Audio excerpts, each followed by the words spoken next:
3 साल का बच्चा अपहरणकर्ताओं द्वारा छत पर पीछा किया गया और बचने की कोशिश में रेलिंग से गिर गया। 100 मंजिल नीचे देखते हुए बच्चा डर के मारे मां को पुकारने लगा। अपहरणकर्ता उसे पकड़ने बढ़ा पर डर से गिर गया। सूखते कपड़ों ने बच्चे को पकड़ लिया, जिससे उसने नीचे की एंटीना पकड़ी।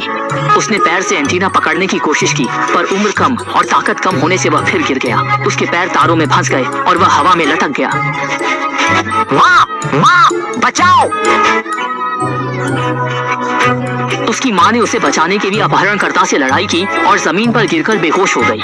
पर माँ का प्यार महान है। बेटे की पुकार सुन वह चमत्कारिक रूप से जाग गई। उसने बेटे को ऊंचाई पर लटकते देखा और तुरंत उसे बचाने खिड़की की ओर दौड़ी। माँ, माँ, जल्दी करो, अपना हाथ माँ को दो। लेकिन दूरी के कारण चाहे जितना भी प्रयास किया वह अपने बेटे को पकड़ नहीं सकी। तभी एंटीना के स्क्रू ढीले हो गए और वजन सहन नहीं कर सके और टूट गए। अगले ही पल बच्चा 100 मीटर की ऊंचाई से तेजी से गिरने लगा। सौभाग्य से एंटीना फिर से कपड़े के स्टैंड में फंस गया, जिससे बच्चा फिर से हवा में लटक गया। इस डरावनी दृश्य को देखकर माँ तुरंत बेहोश हो गई। तभी काम से लौटे पिता ने देखा कि यह उनका बेटा है और घबराकर लिफ्ट की ओर भागे। पर लिफ्ट 9वीं मंजिल पर ही थी, जबकि बेटा गंभीर खतरे में था। इसलिए वह सीढ़ियों से 9वीं मंजिल तक दौड़े। पर लिफ्ट का दरवाजा खोलते ही 2 अपहरणकर्ता सामने थे और हवा में लटका बच्चा शायद अब और ज्यादा देर टिक नहीं पाएगा।